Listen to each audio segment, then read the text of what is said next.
Hi guys, what is up? Today we're going to play a free Steam game called Without a Voice. I'm kind of excited. It says it is a bit of a dark story. So let's see what this is all about.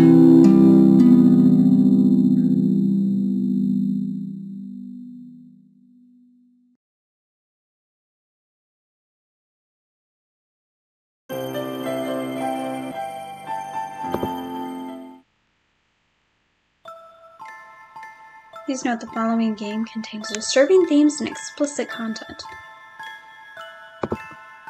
This list is in no way exhaustive or complete, and not everything on this list is present in every playthrough. Please exercise caution while playing. Okay, I hope this is okay for me to post on YouTube. So we have violence, graphic depictions of death and gore, homophobia, incestophilia, and codependency. Sorry, I knew they meant codependency, but I thought it said codependency. I don't know. Anyways. When cold, cruel destiny has thee within her grasp, thou may endeavor bravely, dear, to change thy path. But fate cares not which twisted road you choose to take. You dance upon her palm whene'er choice you make. Day 1. It was a morning like any other. The tragedy soon to unfold would affect so few people, the time would swiftly forget it. For those involved, however, that morning was a maelstrom, drawing them each in closer and closer still. It all began innocently enough, with a certain exiled princess in a terrible predicament. Oh dear, I've run out of firewood. If only I'd noticed yesterday. This has caught me quite unawares. The ex-princess in question was named Cassidy, and she was the eldest child of the kingdom of Vermeer. What's that you say? You've never heard of Vermeer? One shouldn't be surprised. This all happened long ago, before the universe summoned you into existence. The next shipment isn't due for a little while yet. But I cannot wait. I won't be able to cook or do laundry without a fire. So long had the princess had been living in this cottage alone that she'd taken to talking to herself just to feel less lonely. Determined to gather some wood before sundown, Cassidy grabbed a hatchet and some linen and then quitted the place. Quitted the place? I've never heard that before. Once outside, she paused, considering for the umpteenth time whether it would be best for her to lock the door. No one will come in anyway. My brother's agents never enter, and no one else travels this deep into the wood. Convincing herself so, Cassidy turned away and headed into the forest to begin her mission.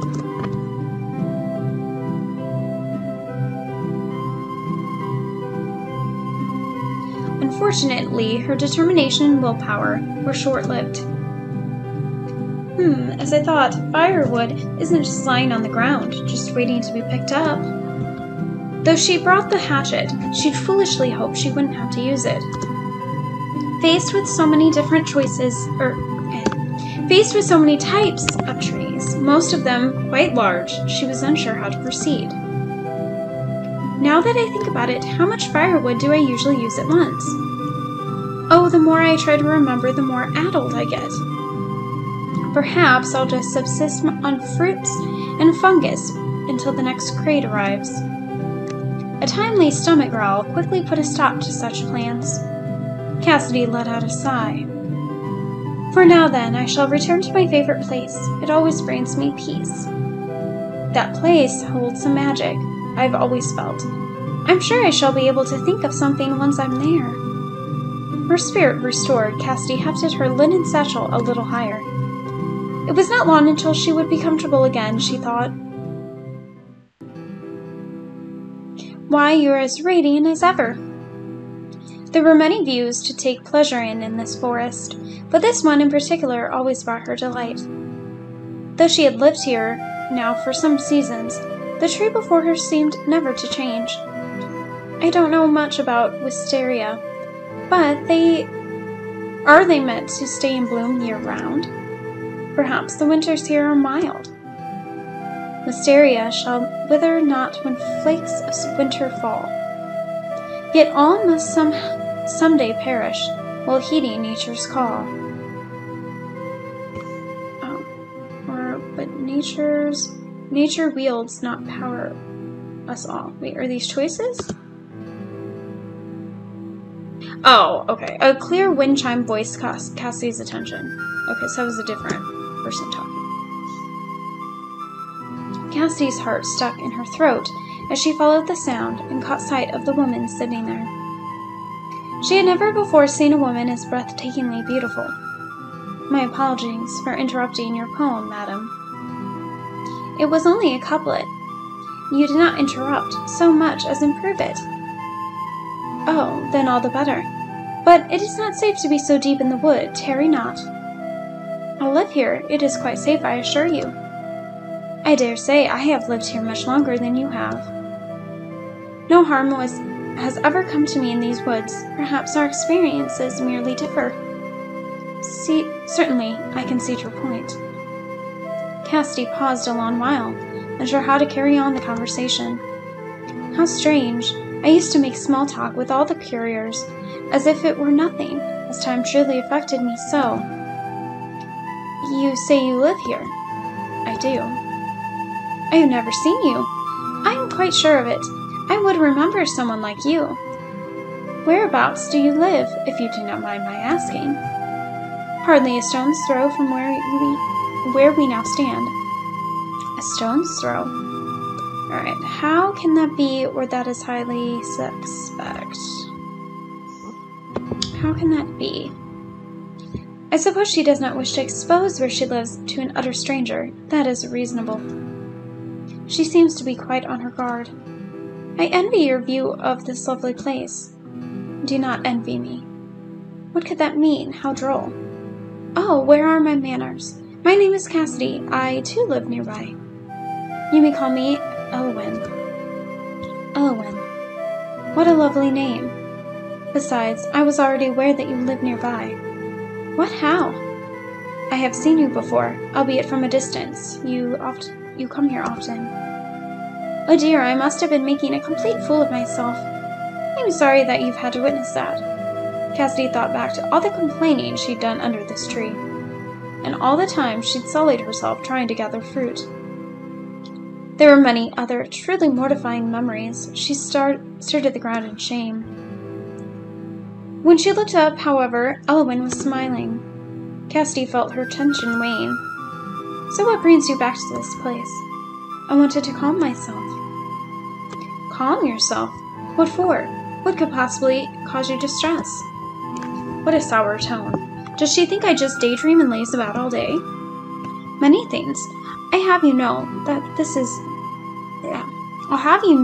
at this very minute, I am on a mission that might mean the difference between life and death. Oh, and yet you dally here. What could this mission involve, pray tell? I see your presence is not wanted here. I shall return to my search forthwith. Just as she was about to turn away and leave Elwyn and the wisteria tree behind, Cassidy heard Elwyn laugh softly. It was a bewitching sound. I see you have offended, milady. No offense was meant, I can assure. Really? Truly, I would never wish to cause you pain. Tell me of your mission. I have run out of firewood. Upon hearing this, Elwyn stood up and dusted herself off. Allow me to be of service. Oh no, I couldn't possibly impose. Please, this tree suffers so much every time you shed your tears and frustration upon it.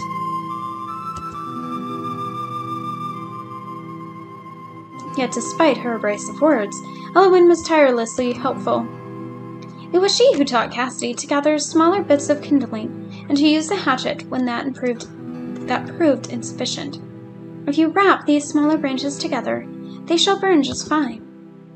I see. Oh, I am certainly glad not to have to chop down a whole tree. I was worried about that. Yes, once felled, a tree can never rise again. Take of them their fruit, their branches, but spare them their roots and lifeblood. Lifeblood? Do trees have blood? This forest is quite old, you know.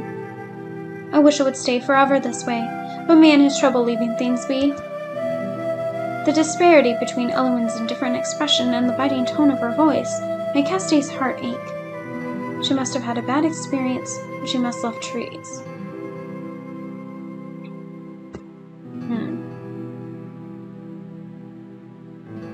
I feel like it's really both. I wish I knew if these were going to lead into dialogue, because so I would not jump into the bad experience. If I had just met someone, I would be like, oh yeah, you must love trees. I feel like we would get more information from this one. So let's go with this one first. I agree, nature is wonderful, isn't it? At times it can be. This is rather awkward. What did she mean by that? The two continued through the forest, gathering wood and passing the time with easy conversation. As they walked leisurely, the sun began to sink. So too did the satchel of wood over Cassidy's shoulders sag. It seems that you've gathered plenty of wood now. Surely that will be enough. Ah, you're right. The time had quite gotten away from the exiled princess. Now that their afternoon together was coming to an end, Cassidy was afraid. Afraid and hopeful, which was perhaps more dangerous still. Then, excuse me, Miss Eowyn. Yes. Might we meet again? You have no idea how happy I am to meet another person living in this wood. And a woman at that. Yet the expression on Eowyn's face showed that she had, in fact, some idea. I was about to adjust the same. You might find me in this area most afternoons. I see. Then, until tomorrow. Would that we meet so soon, my lady? With that, Eowyn bowed and left. Her steps make almost no sound. What a graceful woman. Not just beautiful, but elegant and smart. As she walked back to her cottage, so filled with thoughts of Eowyn was in her head, that Cassidy forgot all about her fatigue and the weight of her burden. She certainly is opinionated, but she must have so much more experience living independently than I. I hope I am not a bother to her. And with that, the once princess returned home, blissfully unaware of the roots that were this very moment grabbing hold of her heels and pulling her beneath. Ooh. I like that metaphor. It is said a fool repeats his days, changing not but expecting change. Opposite these men are by routine hog-tied. They expect not and are by naught satisfied. Day 2.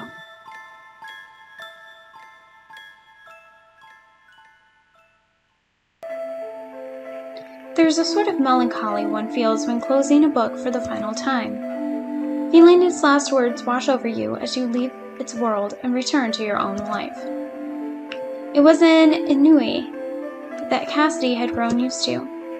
In her former life, she had received the best education that money and bravery might buy. Now that bright mind was left to languish, fed by nothing more than a single new book each fortnight. By now, Cassidy was in the habit of reading very slowly indeed. She shut her latest tome and placed it upon the table next to her half-written letter to her brother. Wait. Okay, maybe I misread before. They said so were her brother's agents looking for her, or were they protecting her? I don't know. I thought that it was saying like he was looking for her, but she's writing to him, so it must have been the other way around. So I guess she's not running from her brother, she's running from something else. Or hiding from something else. I never sound quite myself in these letters. How do you write from a distance to one whom you once saw daily? And how do you write anything at all when your life has grown so dull? She decided to pen a few more sentences on how moved she felt after reading the book, and how profoundly distressed she was by the ending of it. Family is important, but so too is recognizing the value of what you have before it is too late. If only the king had realized what a wonderful daughter he had. And I hope that you realize how much you are loved by me, your one and only sister. Okay, so she's hiding from her father. She paused, overcome by sheer feeling, and decided to keep that final bit to herself. Was too desperate for comfort, and princesses do not range so. No, that won't do at all. How unbecoming. With a sigh, Cassidy stared at the crackling fire. She had more than enough firewood now to last until her next shipment of it. The sight reminded her of Elwyn. I wonder what Elwyn is doing at this very moment. She could not fathom. The day-to-day life of such a mysterious personage was utterly beyond her imagination. Her curiosity so engaged, it was not impossible to ignore. And so the fair Cassidy resolved herself to take a walk and casually seek the other woman out. Perhaps I'll even stumble across where she lives today. Wouldn't it be exciting to surprise her at her home? Thinking nothing at all of how inconvenient, how overly forward and impertinent it might be, she departed immediately. Once outside, Cassidy took in a deep lungful of crisp forest air. How lovely it is today, hardly a cloud in the sky. She took measured steps into the forest, constantly scanning the area around her, on the lookout for this elusive domicile. Might Elwyn live in a cottage like mine? She is so elegant, I cannot imagine her doing housework. Then again, I could hardly imagine myself doing housework not so long ago. Oh, how times change a person. Cassidy reached her beloved wisteria tree before long and eagerly drank in the sight of it. She ran up to the tree and encircled it with her arms, as if meaning to embrace it. Hello, dear tree. You are looking as lovely as ever today, though a certain someone sits not beneath your boughs this afternoon. She leaned to one side and then another, looking around the tree and into the forest, to see if she might spy a window or the billowing of chimney smoke. Sadly, she could make out only more trees. I can't suppose that Elwyn lives in a treehouse, does she? Certainly not. Oh! Startled, Cassidy jumped, her foot catching unhappily on one of the tree's roots, sending her flailing forward. Careful! Elwyn's arm shot out at once. Her vice-like grip snarled the once princess just in time. Elwyn's touch was so cold, yet her movements decisive. Cassidy's heart raced. Was she truly worried for me? It took Cassidy several moments to regain her composure. Elwyn, too, looked a bit shaken. Thank goodness you arrived when you did. Though, truth be told, if you hadn't startled me so, I would not have fallen. Is that so? I shall endeavor to be less frightening in future, then. Oh dear, she may have mistaken my meaning. I was only trying to cover up my embarrassment. Perhaps Elwyn was joking. That is not necessary. Let's apologize. I don't understand what you mean. I certainly didn't think you frightening. Oh, your earlier words seem to suggest otherwise. I was merely... Oh, never mind. How confusing you are. Still, how curious it is for us to be meeting here again.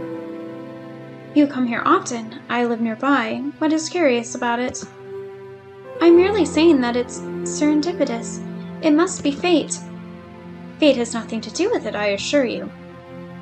Oh, but it's so much more romantic to think of it as fate. I can think of nothing less romantic than fate. Perhaps this is something not yet possible for you to understand. Don't speak as though you're much older and wiser than me. Elwyn laughed a little. How old are you, anyway? How old do you think? Cassidy stared at Elwyn, gazing deeply into her eyes, as if she might find the other woman's secrets there. Older than I first thought, perhaps. A wise answer. Elwyn tipped her head slightly, the motion seeming to indicate a desire to walk on. Cassidy was only too happy to comply. Together, the two women strolled. Their time together was marked by companionable silence. Cassie, never before a quiet girl, was desperate to fill it, but what conversation might pique Eowyn's interest was unclear.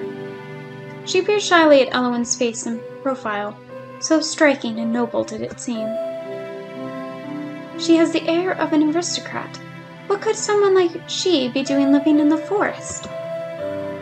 Then again, am I not in the same position? Perhaps it's something she finds difficult to speak of. An icy gust of wind whistled through the clearing, causing Cassidy to shiver and rub her bare arms. The sun will be setting soon, and it will grow colder. Perhaps you should... It was then that the question Cassidy had been ruminating on over all afternoon burst forth. "Would you like to come to my cottage?"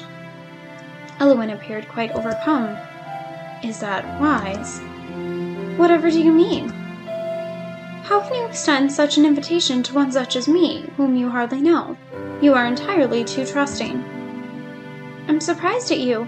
Two solitary women ought to sit together out in these wilds. Besides, who else have I to invite? I sometimes feel quite lonely out here, don't you?" Eowyn turned her head slightly and gazed into the forest behind them, as if peering at something only she could see. "Loneliness, then, I see. Very well, I will take you up on your offer." Though puzzled by Eowyn's hesitation, Cassidy was overjoyed that her invitation had been accepted. That was a spring in her step. She was led.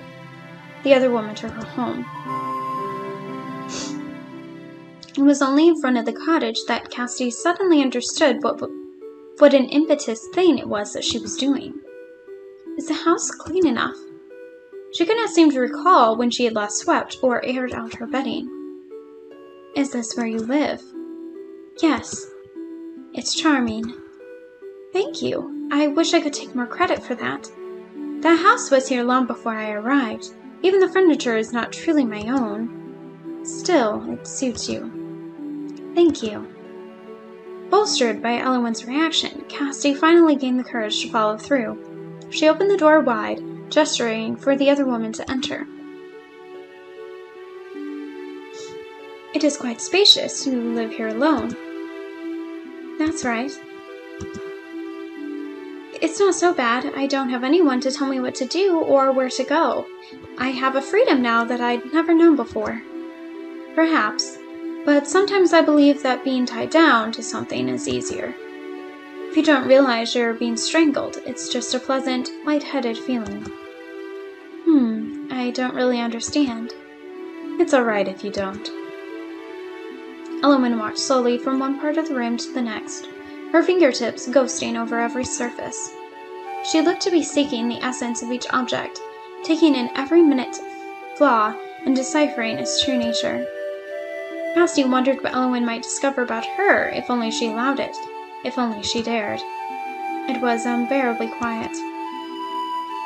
Just then, Eowyn came across the book Cassidy had finished reading. "Oh, that's a book my brother sent me. I got so frightfully bored here that these books have become my sanctuary. I'm expecting a new shipment soon." "Your brother?" Eowyn was silent for a time, digesting that new information. And then her eyes fell on the half-finished letter haphazardly placed next to the book. Cassidy followed her gaze. Eyes wide, she leapt forward and snatched the letter away. How much had the other woman seen? She colored in mortification. "Your brother is far away from here." "Yes." "It is beautiful, the place where you once both lived." "I've not once seen its equal. More beautiful than this cottage prison of yours." Cassidy could not hide her surprise at Eowyn's poisonous choice of words, nor could she hide her sudden tears. "Excuse me?" "I do not appreciate your tone. I notice you did not disagree with me, however." "I most decidedly do. You don't understand how much my brother cares for me." "You are correct in at least one thing there." Cassidy angrily dried her tears. Eowyn looked at the window. It has gotten dark. "Oh my, how rude of me. I have not offered you tea or any refreshment." "Do not trouble yourself on my account." "I must away. I did not mean to impose for so long." "You are hardly an imposition. You are kind and good." Cassidy's face lit up. Kind and good things do not survive long in a world such as ours. And just as quickly as it had come, the sudden rush of delight left her. Bowing her head, the other woman was at the door and gone, leaving hurt and confusion in her wake. I have to believe that Alexander loves me. If not, what will become of me? Ooh, so is the incest her and her brother? When she looked out of the window to glimpse the same view that Eowyn had just beheld, what Cassidy saw before her was but a bleak uncertainty. Without wisdom or experience, storm shall ill-weathered be. But when you are nearby, dear one, no storms can bother me. Day 3.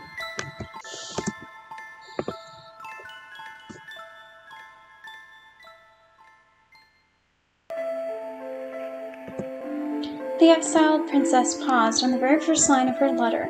To my dear Alexander. Is that too familiar? Will he dislike it? The brother of her memory was a kind boy, but rather stiff and particularly mindful of decorum.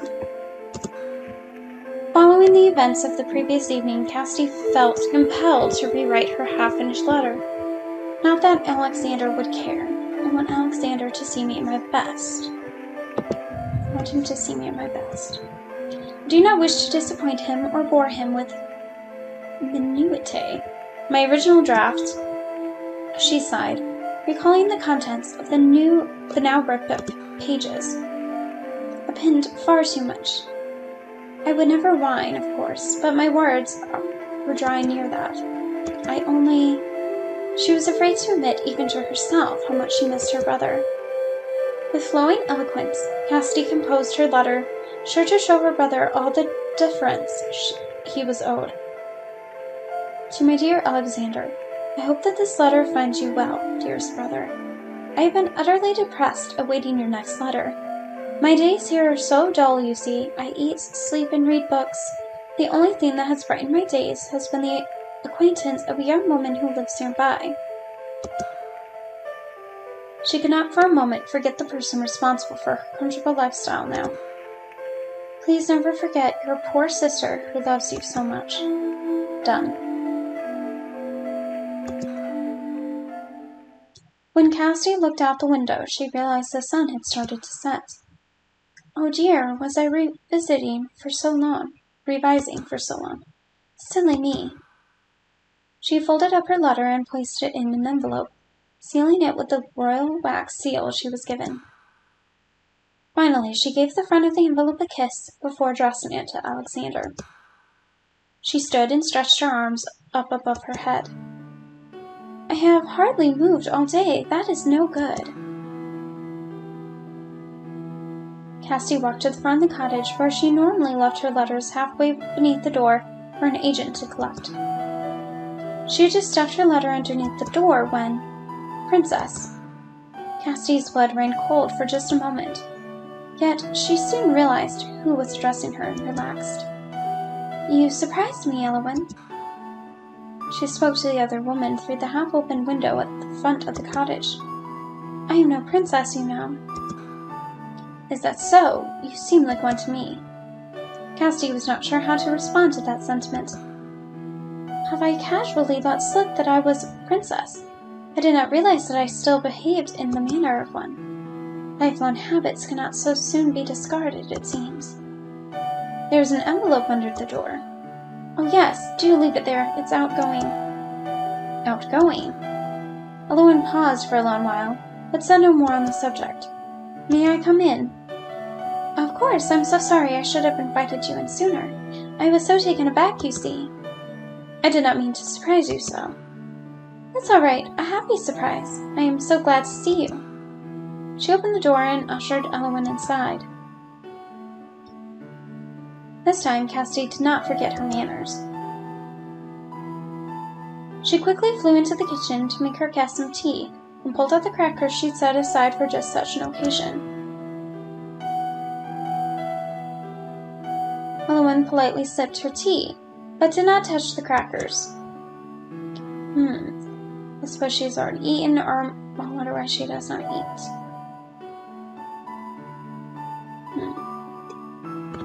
Well, either she doesn't eat, she has a very particular diet. I mean, it's funny, maybe she just doesn't like crackers, you know what I mean? It'd be like, oh, maybe she doesn't want this. But no, it's only just like, it's suspicious, or it's, she must have already ate. I mean, whatever, she already ate. There's a healthy glow to Elowen's face. I suppose she has already eaten. She strikes me as the type who would worry about her figure.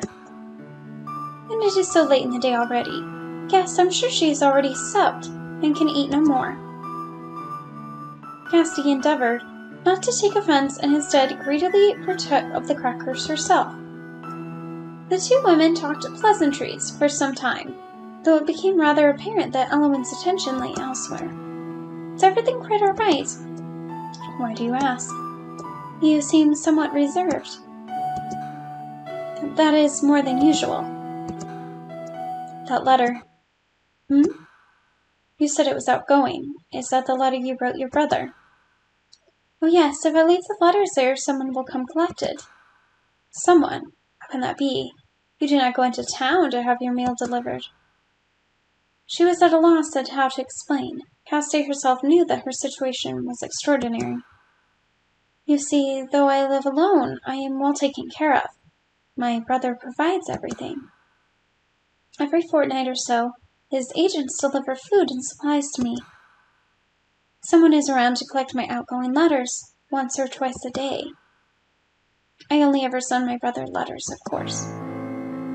I was not wrong when I said this place was like a jail. Why do you live here alone, when he clearly has enough resources to take care of you? Casti shifted uncomfortably in her seat. Elowen's eyes seemed not to look at her so much as bore into her soul. Casti felt judged and deemed unworthy, though she had not yet responded to Elowen's inquiry. No matter how she phrased it in her head, it sounded awful. My brother put me here for my own safety. She took a deep breath. When you called me princess earlier, you were not far off the mark. I once was a princess, though I am no longer. After my father, the king's death, I was to inherit the throne, but our barons in Parliament voted no confidence. Worse, I was then handed trumped-up charges of treason. I very well could have been executed. Instead, my younger brother intervened on my behalf. So you are alive, in exile, but alive. The former princess surprised herself at the depth of her own feelings, at the desperation with which she tried to convince especially herself that this was for the best. It's not so terrible. This cottage is lovely. It is a good thing to be among nature like this. How can you be so positive? What? You speak so fondly of your brother, when he is the one who exiled you. Who left you here to rot in isolation? It's not like that, Elowen. What part of what I said is false? Tell me. It's not that simple. It is not Alexander's fault. As a result of your dear Alexander's intervention, you were exiled, were you not? Who's to say he was not responsible for the unfavorable vote in the first place? Why would he do that? What would he have to gain? It is not my brother's fault. He could have let them kill me, but I am alive thanks to him. I previously stated my belief that you are kind and good. I have now revised my opinion. You are a blind fool. As I am mute, you are blind. Altogether, too blind to the selfish ways of the world. What is your meaning? It is nothing. Believe in your brother all you wish, but you cannot deny that there is a truth to what I've said. Elowen rose from her seat in one swift movement, and then headed for the door. Good night, princess. I am princess no longer. Mock me not, I beg you. Just like that, she was gone, disappeared into the dark. Casti wrapped her arms around her torso, hugging herself for comfort in the wake of Elowen's sudden, indignant anger. Feeling comfort none, the former princess squeezed her eyes shut. Oh, Alexander, if only she knew you as I do, then she would understand.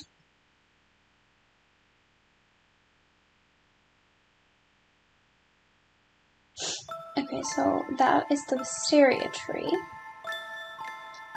And it almost looked like seasons changing. And it was like the sun, but they were talking about the seasons before, so I don't know if that has some significance. There's a treasure that can't be bought, no matter how long it may be sought. It is something priceless yet free. I speak, of course, of an apology. Day 4.